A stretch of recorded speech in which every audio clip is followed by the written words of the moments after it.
Un exorciste polynésien vient d'être inculpé de coups et blessures volontaires ayant entraîné la mort. Pour faire sortir le démon du corps d'une femme, il avait préconisé un traitement musclé avec des massages au pétrole et des coups de poing. La femme en est morte.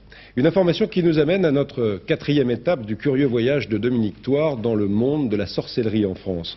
Aujourd'hui, justement, les scènes d'exorcisme, les séances d'exorcisme. Certaines personnes pensent parfois être envahies par l'esprit du mal, par le diable. Elles font appel à des sorciers ou à des prêtres. Je vous dis tout de suite que certaines scènes de ce reportage sont très dures. Reportage de Dominique Thouard et Jean-Claude Brozzi. Ida vit aujourd'hui comme tout le monde, mais elle sort de l'enfer. Pendant 3 ans, elle a vécu avec un démon à l'intérieur d'elle-même, une possession. Les médecins l'ont soignée pour les nerfs, sans résultat. Je sentais un esprit qui me prenait terriblement la tête et le cœur, d'une force inouïe, ce qui faisait que j'étouffais devant mes clients.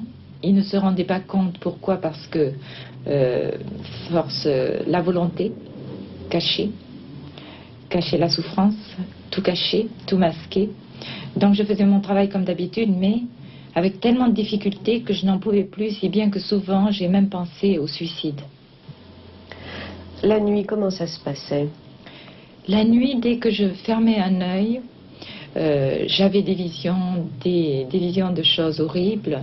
J'entendais l'esprit qui me parlait, enfin le plus fort, hein, je parle, Léviathan, qui me parlait, tue-toi, je t'aurai, si c'est pas toi, ce sera ta fille, j'en aurais eu une ou l'autre.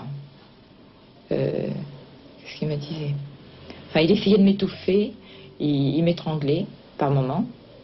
Alors toujours, je faisais mon signe de croix, je priais quand je me réveillais vraiment, parce que c'était entre 2 sommeils, très souvent que ça se passe. Pour se délivrer, se faire exorciser, Ida est allée voir un sorcier, mais pas n'importe lequel. Octave Siebert, cet homme en robe blanche avec les colliers d'ivoire. On l'appelle le pape du luciférisme, une sorte de philosophie qui honore Lucifer, le porteur de lumière et de connaissance, et qui prône le développement de l'homme en toute liberté. Pour guérir Ida, le sorcier utilise un rituel où les divinités de différentes religions sont appelées à l'aide contre un esprit qui n'est pas à sa place. Ce n'est pas parce que Léviathan est un démon qu'Octave Siebert et son assistant veulent le chasser, c'est parce qu'il tourmente un être humain. C'est là que serait le mal. Au nom de Lucifer, Léviathan, sors. Lucifer te demande de ressortir de ce corps d'humain. Il n'a pas à y habiter. Sors! Je te l'ordonne! Je l'aime. Tu ne peux aimer! Je suis jaloux de cette femme. Tu ne peux! Elle ne t'appartient pas. Léviathan, tu ne peux pas rester là. On t'a donné comme habitacle un pourceau. Et ce pourceau sera sacrifié. Léviathan, es-tu encore à l'intérieur de ce corps? Je vais partir. Tu ne peux plus habiter ce corps. Rentre dans le pourceau. Libère ici cet humain. Le démon qui parle par la bouche d'Ida semble déjà prêt à capituler. Peut-être parce qu'il a déjà subi un premier exorcisme qui l'aurait affaibli, ou il se serait défendu par des cris et des gestes saccadés. Mais peut-être aussi parce qu'il ruse. Est-ce que tu redeviens toi? Un peu. Avez-vous essayé d'aller voir un prêtre? Un prêtre, non. Non, non. Pourquoi? Non, parce que je sais que déjà les prêtres sont très pris dans ce domaine. Ils font les exorcismes sur des tas de personnes.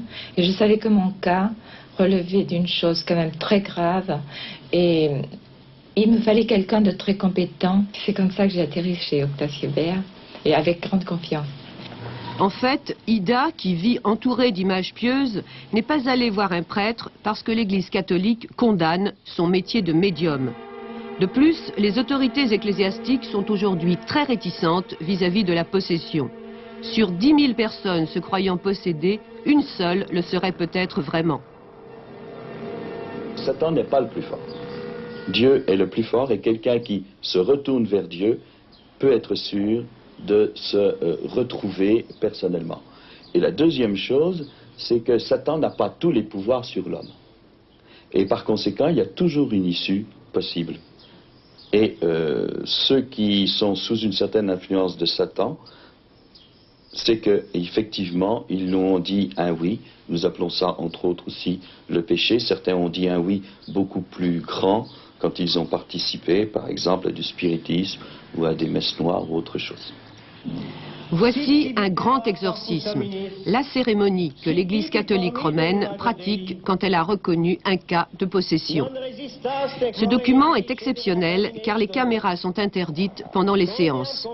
Mais cette fois-ci, l'exorciste officiel avait donné son accord, le possédé également, et les images ont été prises il y a plus de 10 ans par un de ses amis, pour témoigner contre Satan. L'exorciste, le révérend père Mathieu, pensait en effet que le diable tournait sans arrêt autour des humains et gagnait même du terrain dans notre société trop matérialiste.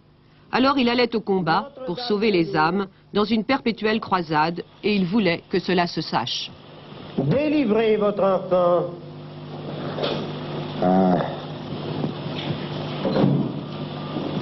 Chassez Satan du corps de votre enfant. C'est dur. C'est dur, oui.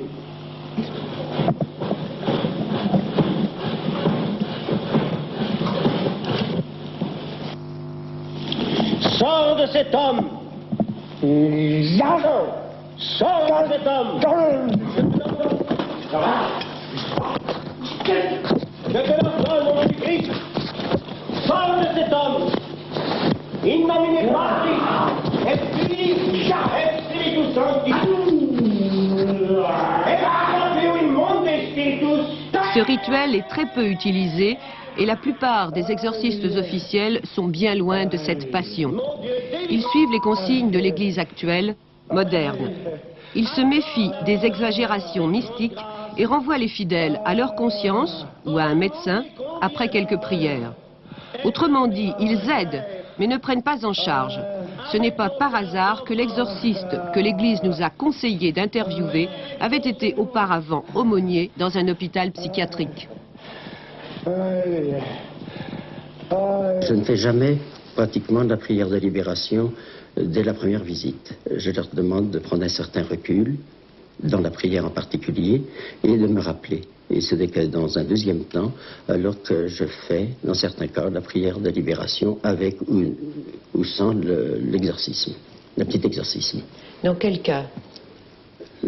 C'est-à-dire quand il y a tout de même davantage de, disons, de haine, davantage de rancune, davantage d'agressivité. Et j'explique toujours aux personnes que je n'ai pas un pouvoir magique. Je ne suis pas un désenvoûteur, je ne suis pas un grand sorcier. J'essaie de leur dire qu'ils ont en eux le pouvoir de se libérer et que nous demandons dans la prière à Dieu de les aider à cette libération.